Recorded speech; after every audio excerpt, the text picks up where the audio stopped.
सच्चिदानन्दरूपाय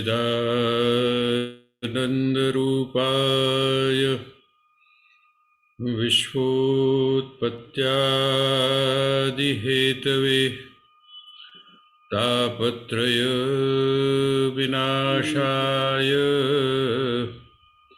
श्रीकृष्णाय वयं नुमः। श्रीकृष्णाय वयं नुमः। श्रीकृष्णाय वयं नुमः। श्रीमद् भगवद गीता के स्वाध्याय सत्र में आप सभी का हार्दिक स्वागत है।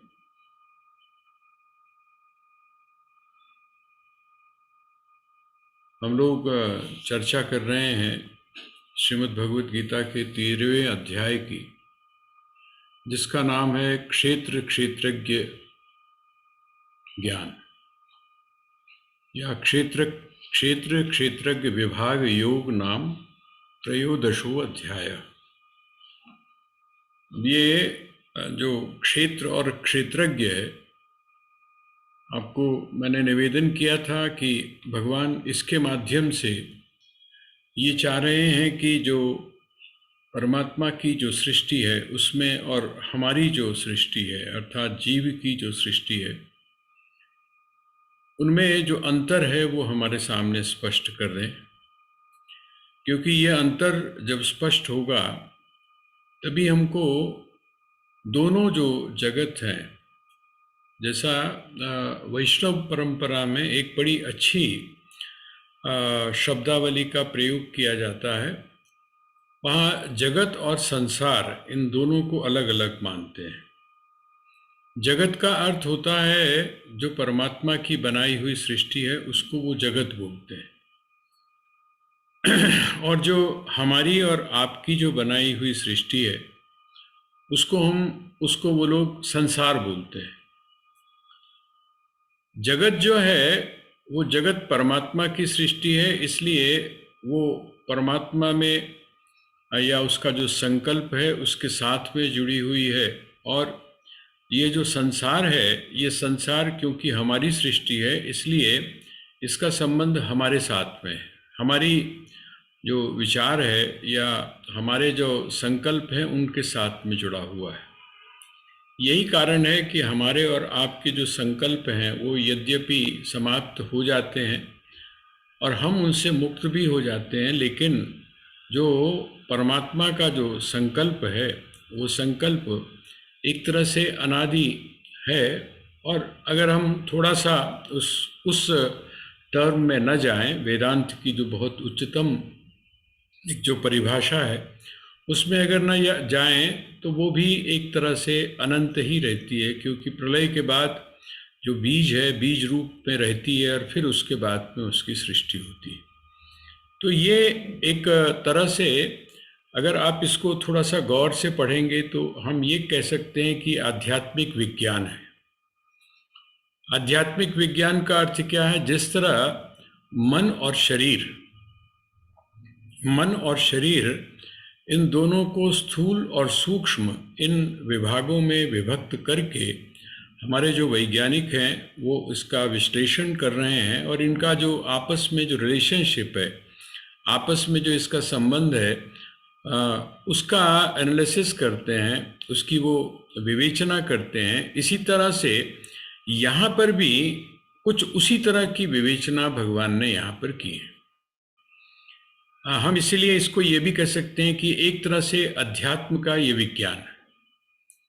यद्यपि जो विज्ञान है वो विज्ञान क्योंकि हमारी इंद्रियों के और हमारी बुद्धि के द्वारा जो की गई खोज है वहाँ तक सीमित होता है, इसलिए हम उसको ये नहीं मानते हैं कि वो बिल्कुल जो उससे निकलने वाले निष्कर्ष हैं वो अंतिम हैं।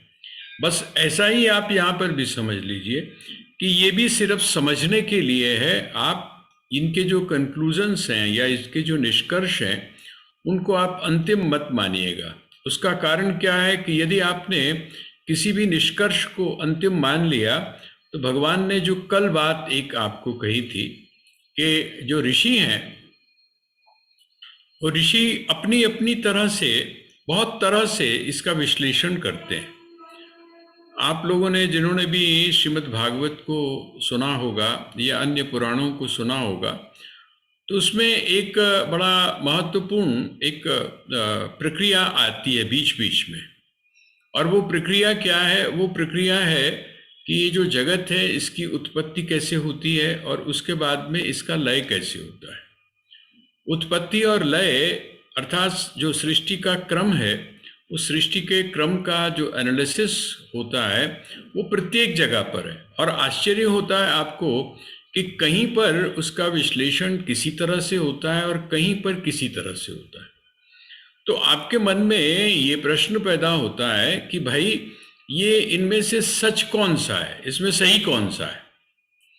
जैसे कुछ जगह पर आपको मिलेगा कि आकाश जो है वो जो परमात्मा है, उस परमात्मा ने संकल्प किया और उस संकल्प से आकाश की उत्पत्ति हुई, आकाश से वायु की उत्पत्ति हुई, वायु, इस तरह से आपको पूरा पंचमहाभूतों का क्रम मिल जाएगा। उसकी अलग से आपको प्रक्रिया मिल जाएगी। कुछ जगह पर आएगा कि नहीं, आकाश से उत्पत्ति की बात नहीं है, वहाँ पर वायु से उत्पत्ति की बात की गई है। तो आपको लगेगा कि अमुक पुराण में या अमुक जगह जो हमने पढ़ा था वहाँ पर सृष्टि का क्रम कुछ और तरह से दिया हुआ था, यहाँ पर कुछ इसका क्रम और तरह से दिया गया है। कहीं पंचतन्मात्राओं की बात होगी, तो वहाँ पर हम आपस में शशोपंज में हमको पढ़ने की आवश्यकता नहीं है, क्योंकि ये जो सृष्टि का क्रम है, इस सृष्टि के क्रम का वर्णन करते हुए जो पुराण है या वो जो ग्रंथ है, उस ग्रंथ का सिर्फ एक ही उद्देश्य है। वो ये उद्देश्य है कि वो आपको ये बताए कि ये सब कुछ जो भी है, जो भी आपको दृश्य दिखाई दे रहा है, जो भी दृश्यमान जगत है, ये दृश्यमान जगत आपको जो अलग अलग दिखाई दे रहा है, ये अलग नहीं है, अर्थात इसमें भेद नहीं है, इसमें भिन्नता नहीं है, इसमें अभेद है और इसमें अद्वैत है। बस इसका उद्देश्य सिर्फ इतना है। इसको आप विज्ञान के उस रूप में मत लीजिएगा जैसा कि आमतौर पे हमारा जो भौतिक विज्ञान है, उस भौतिक विज्ञान के अंदर हम देखते हैं। तो ये जो आध्यात्मिक विज्ञान है, इस आध्यात्मिक विज्ञान में दो शब्दों का प्रयोग किया जाता है, वो बहुत महत्वपूर्ण है। और जैसे आप जब घर में खाते हैं तो उसको आप क्या बोलते हैं? आप उसको बोलते हैं भोजन। आप जब घर में खाते हैं तो आपको क्या कहा जाता है? आप जिस समय किसी को बुलाते हैं घर पे, लंच के लिए बुलाते हैं या डिनर के लिए बुलाते हैं, तो आप क्या कहते हैं कि जी आपको हमारे यहाँ भोजन करना है। वो सुबह का भी हो सकता है, शाम का भी हो सकता है, ठीक है, आप भोजन के लिए बुला रहे हैं। अच्छा, जिस समय अब जैसे आपके यहाँ जो कार्यक्रम होता है, उस कार्यक्रम में जब आप किसी को बुलाते हैं तो उसके लिए एक शब्द का आप प्रयोग करते हैं। क्या है वहाँ पर? जैसे गुरुद्वारा है, उस गुरुद्वारे में जो भोजन होता है उसके लिए आप एक विशेष प्रकार का शब्द प्रयोग करते हैं, है ना? उस शब्द को क्या बोलते हैं आप? क्या है आज? उसके बाद में ये सारे कार्यक्रम होने के बाद में विशेष रूप से मोटे मोटे अक्षरों में लिखा हुआ होता है, सारे जितने भी आपके निमंत्रण होते हैं उसके नीचे लिखा होता है कि वहाँ उसके बाद में लंगर भी होगा, है ना? क्योंकि वो थोड़ा जरा ज़्यादा आकृष्ट करता है। लेकिन मैं उधर की तरफ नहीं जा रहा हूँ, मैं जो आपसे निवेदन कर रहा हूँ, ये जो लंगर शब्द है ना, लंगर जिसको आप बोलते हैं, ये लंगर शब्द के लिए एक शब्द हमारे यहाँ बड़ा अच्छा और प्रयोग किया जाता है, थोड़ा कठिन हो जाता है, इसलिए उसका प्रयोग आमतौर पे नहीं होता। लेकिन जो संतों की परंपरा है, उन संतों की परंपरा में उसका प्रयोग होता है। और वो क्या है? वो बोलते हैं समष्टि भंडारा है। उसके लिए शब्द का प्रयोग होता है समष्टि भंडारा है।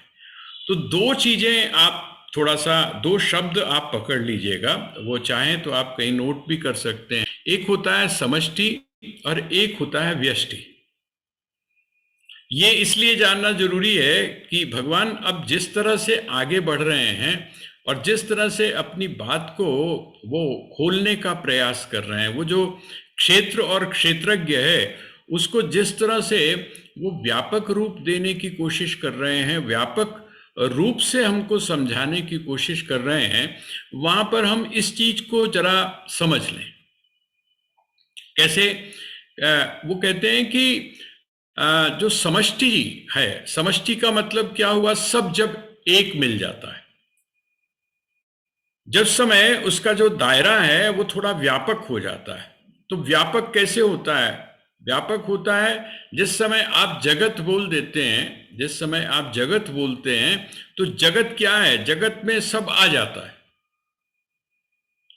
ना। जैसे जड़ चेतन जिस समय आप बोल देते हैं या जगत बोल देते हैं, तो ये जगत के अंदर जड़ चेतन दोनों आ जाते हैं। अब आप कुछ ऐसे उसको मानकर चलिए, जैसे शायद आपने एक वो देखा होगा, क्या कहते हैं उसको, आज व्हाट्सएप के ऊपर एक बार मेरे पास में आया था कि पूरा ब्रह्मांड है, पूरा ब्रह्मांड है। और वो जो ब्रह्मांड है, उस ब्रह्मांड, उसने बताने की जो कोशिश की है, जिसने भी उस कंसेप्ट को पिक्चराइज किया है, उसने ये बताने की कोशिश की है कि कितना बड़ा ब्रह्मांड है, कितना विस्तृत विस्तृत है। इसके अंदर जो आकाश मंडल है वो कितना है, कितने इसमें सूर्य हैं, कितने इसमें चंद्रमा हैं, कितने इसमें तारागण हैं, और उनकी जो आकृति है, उनका जो आकार है, वो कितना विस्तृत है, कितना बड़ा है। आप जिस समय इस प्रकृति के इस खेल को देखेंगे तो आपको बड़ा आश्चर्य होगा।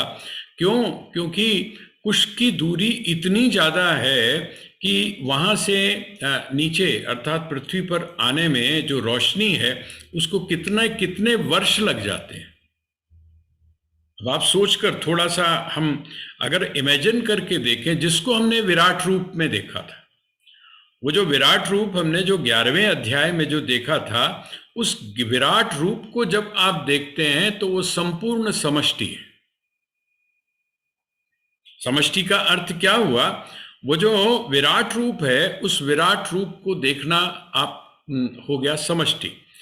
अब जिस समय आप वहां से, जब आपको, अगर आपने देखा होगा उसको, तो आप, हम इमेजिनेशन कर सकते हैं कि इतना बड़ा जो ब्रह्मांड है, उस ब्रह्मांड के अंदर एक एक जो सूर्य है उसकी स्थिति क्या है, और उन सूर्यों में भी जो हमारा सूर्य है उसकी स्थिति क्या है, या हमारे चंद्रमा की स्थिति क्या है, और उसमें भी फिर हमारी ये जो पृथ्वी है, इस पृथ्वी का आकार और इसका अस्तित्व क्या क्या मायने रखता है। और उसमें भी फिर आते आते आप भारतवर्ष में आते हैं, और भारतवर्ष में आने के बाद में फिर आप अपने शहर में प्रवेश करते हैं, और उस शहर में प्रवेश करने के बाद फिर जिस समय आप अपने कक्ष में प्रवेश करते हैं, और कक्ष में भी प्रवेश करने के बाद फिर आप जिस समय अपने शरीर को लेते हैं, तो आप कहाँ पर पहुँचे? आपका आपका जो अस्तित्व है, शरीर का जो अस्तित्व है, उस शरीर का अस्तित्व किस प्रकार का है? ये जो समष्टि है, उस समष्टि और व्यष्टि को हम समझें। समष्टि का अर्थ क्या है? संपूर्ण। और व्यष्टि का अर्थ है एकांग, अर्थात उसका एक छोटा सा हिस्सा, एक छोटा सा पार्टिकल। यहां पर जिस समय भगवान इस एनालिसिस को कर रहे हैं, इस विवेचन को कर रहे हैं, तो इन दो शब्दों को आप अपने समक्ष रखिएगा, क्योंकि भगवान जो है जिस समय प्रकृति का, कौन? वो जो क्षेत्रज्ञ है। देखिए, क्षेत्र कौन है? तो क्षेत्र जो है वो व्यष्टि है। मुझे लगता है ये शब्द थोड़ा सा मुश्किल तो आपको पड़ेंगे, और इसको जोड़ने में भी शायद आपको, हो सकता है इसके ऊपर मुझे 2 दिन तक बात करनी पड़े आपसे। और मैं ये चाहता हूं कि इससे संबंधित जो भी प्रश्न होगा वो आप जरूर नोट आउट कर लीजिएगा। उसका कारण क्या है कि ये बहुत महत्वपूर्ण है। एक तरह से देखा जाए तो अभी तक जिन चीज़ों पर हम एनालाइज कर रहे थे, वो तो कर रहे थे जो साइकोलॉजिकल है, मनोवैज्ञान, मन से संबंधित जो है। लेकिन यहाँ पर एक तरह से जो आध्यात्मिक विज्ञान है, उस आध्यात्मिक विज्ञान को उसी तरह से भगवान प्रस्तुत कर रहे हैं जैसे एक भौतिक विज्ञान को प्रस्तुत किया जाता है। क्यों? उसका कारण क्या है कि सबसे पहले उन्होंने समष्टि जो है, ये जिसको आप जगत बोलते हैं, जिसको आप संसार बोलते हैं, जिसको आप परमात्मा की सृष्टि बोलते हैं, उसको उन्होंने एनालाइज करने का प्रयास किया। तो कौन सी चीज है? आइए सबसे पहले देखिए, इसमें 24 तत्व हैं। ये आपको बड़ा अजीब सा लगेगा कि कहाँ तो पूजा पाठ है और कहाँ जो है वो भक्ति की बात, कहाँ पर कर्म की बात, और ये कहाँ पर ले आए। ऐसे लग रहा है जैसे कि कोई विज्ञान का अर्थात फिजिक्स जो है वो हमको पढ़ाई जा रही हो।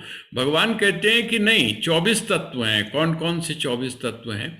क्योंकि वो जो 24 तत्व हैं, उन 24 तत्वों को जब आप जान जाते हैं तो आपको समष्टि और व्यष्टि का पता चल जाता है।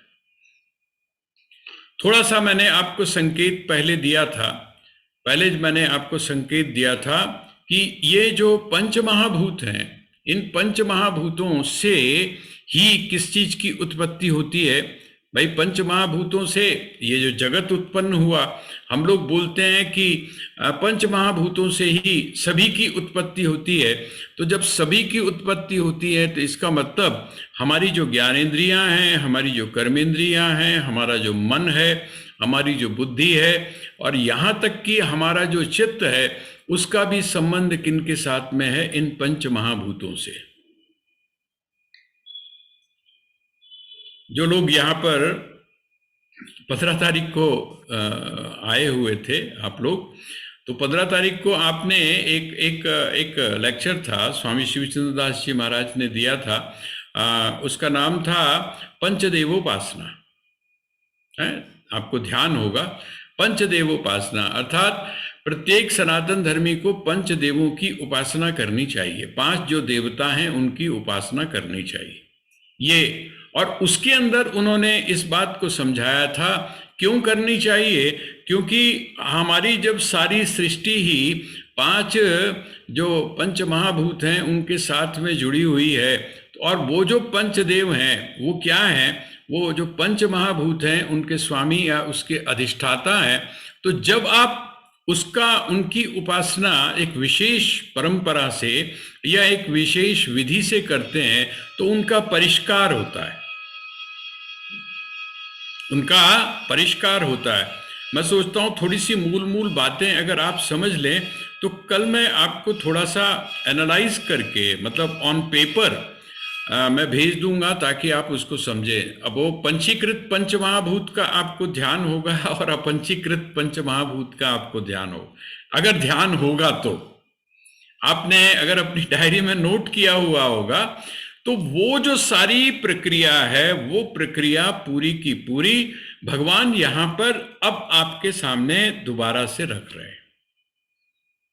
आपके पास में अगर वो नहीं है तो कोई बात नहीं, मैं आपके पास में उसको फिर ड्रॉ करके फिर भेजूंगा, ताकि, क्योंकि ये जो विषय है ना, ये विषय बिल्कुल इस तरीके से है कि इसको समझना इसलिए जरूरी है ताकि हमको वो जो देह आत्मबुद्धि जो है, वो देह आत्मबुद्धि हमारी टूटे। अर्थात मैं शरीर हूं, इस बात का हमको अनुभव परक ज्ञान हो। अभी तो क्या होता है, हम सुन लेते हैं या हम पढ़ लेते हैं, हम मान लेते हैं, लेकिन उसकी जगह जिस समय आपके अनुभव में आ जाए, अर्थात जिस समय आप उसका अनुभव कर सकें कि अरे बात तो बिल्कुल सही है, और जिस दिन वो कहते हैं कि जिस दिन आपको इस बात का हल्का सा भी भान हो जाए, और बल्कि जो कुछ अध्यात्म से संबंधित जो हमारे शिक्षा शास्त्री हैं, एजुकेशनिस्ट हैं, वो क्या कहते हैं? वो कहते हैं कि थोड़ा बड़ा मत होने दीजिए। इससे पहले आपको ध्यान होगा एक माँ का, एक बड़ी विलक्षण माँ हुई है हमारे यहाँ वेदांत में। उस वेदांत में वो जो वेदांती माँ थी, उस वेदांती माँ ने एक बहुत बड़ा काम किया। वो कहते हैं कि जो बच्चा है, उस बच्चे में एक मैं जो विकसित होता है ना, और वो जो मैं विकसित होता है वो किस प्रकार होता है? देहात्म बुद्धि एकदम नहीं आती। जिस समय बच्चा पैदा होता है तो उसकी देहात्म बुद्धि नहीं होती है, उस बच्चे की देहात्म बुद्धि नहीं होती है। लेकिन जैसे जैसे वो बड़ा होता जाता है, वो अपने इन्वायरमेंट से, अपने वातावरण से अपने आप को देह मानने की एक सीख लेता है, और वो सीख इतने गहरे में बैठ जाती है कि वो फिर उसके जीवन का अभिन्न अंग बन जाती है। जिस समय हम श्रीमद् भगवद गीता के इन प्रकरणों को पढ़ते हैं तो लगता है कि नहीं, हम तो कहते हैं हम अपनी संतान को बहुत कुछ दे रहे हैं, हम कहते हैं कि हमने तो किसी भी तरह से कोई जो है वो कमी अपनी संतान के लिए नहीं छोड़ी है। लेकिन मुझे अब ध्यान समझ में आता है कि क्यों वो जो माता थी, उस माता की हम लोग प्रशंसा करते हैं, जो अपने बच्चे को लोरी के अंदर क्या सिखा रही है? लोरी गा रही है। वो मामा की बात नहीं कर रही, वो चंदा मामा की बात नहीं कर रही, वो परियों की बात नहीं कर रही, है ना, वो इमेजिनेशन के अंदर, कल्पना के अंदर नहीं ले जा रही, बल्कि वो क्या संदेश देती है, क्या उसको लोरी में गाकर सुनाती है? शुद्धो सी बुद्धो सी निरंजनो सी संसार माया परिवर्जितो सी। ये तू शरीर नहीं है। और ये जो घुट्टी है जिस समय बच्चे के अंदर चली जाती है, इस बात का जब उसको अनुभव होता है, बचपन से ही जब अनुभव होता है, अर्थात जब उसका व्यक्तित्व विकसित हो रहा है, उस समय जिस समय उसको इस बात का अनुभव हो गया, तो कहते हैं वही जो क्षण है वो कौन सा है? कहते हैं वही क्षण है जिस समय व्यक्ति देह और आत्मा की बुद्धि से ऊपर उठ जाता है, अर्थात दोनों का उसको अलग अलग पता चलने लग जाता है कि ये देह है और ये जो है वो आत्म तत्व है, ये परिवर्तनशील है और ये अपरिवर्तनशील है। ये ऐसा है जिसमें किसी भी तरह से आप छेड़खानी नहीं कर सकते हैं, और ये एक ऐसा तत्व है जिस पर आप भले ही किसी भी प्रकार से छेड़खानी न करें, लेकिन आपके 10 रोकने पर भी उसने आना ही आना है। आप 10 कोशिश कर लें कि आपके बाल सफेद ना हो, उन्होंने होना ही होना है ना। आप 200 सारी कोशिशें करके देख लीजिए, आप 100 कोशिशें करके देख लीजिए कि आपके जो दांत हैं जो पैदा हुए थे वैसे के वैसे ही आपके आ जाएं, लेकिन ऐसा संभव नहीं है। आप सोचें कि आपकी जो स्किन है वो बनी रहे वैसी की वैसी जैसे बालपन में थी, बचपन में थी या युवा में थी, तो ऐसा संभव नहीं है। आएगा परिवर्तन, तो आएगा। तो ये जो चीज है जब हमको समझ में आ जाती, आप सोचकर हम अपने जीवन में देखें तो हमारी अशांति का कारण प्रमुख रूप से यही है कि हमको यही नहीं पता है कि कौन सी चीज किस प्रकार की है, उसका स्वभाव क्या है, उसकी प्रकृति क्या है। जो क्षरणशील है अर्थात जो परिवर्तित हो रहा है उसको हम रोकने की कोशिश कर रहे हैं, और जो हमेशा स्थिर है, जो हमेशा रुका हुआ है, उसकी तरफ हमारा ध्यान नहीं है, तो हम अपने आप ही गड़बड़ कर रहे हैं। भगवान यहाँ पर इसी बात को रख रहे हैं। जैसा मैंने आपसे कहा 24 तत्वों की चर्चा है। सांख्य में भी इसी तरह की बात आती है, लेकिन हम उसके दार्शनिक पहलू की तरफ नहीं जाते। हम सिर्फ सिंपली इतनी ही बात करते हैं कि जो विकार है, प्रकृति और विकार, प्रकृति और विकार, कहते हैं विकार शब्द का अर्थ क्या है? देखिए, प्रकृति और विकार, जैसे आप कहते हैं ना कि ये जो व्यक्ति है इसमें अच्छाई भी है और बुराई भी है। आप जब ये इस शब्द का प्रयोग करते हैं कि ये बहुत अच्छा है,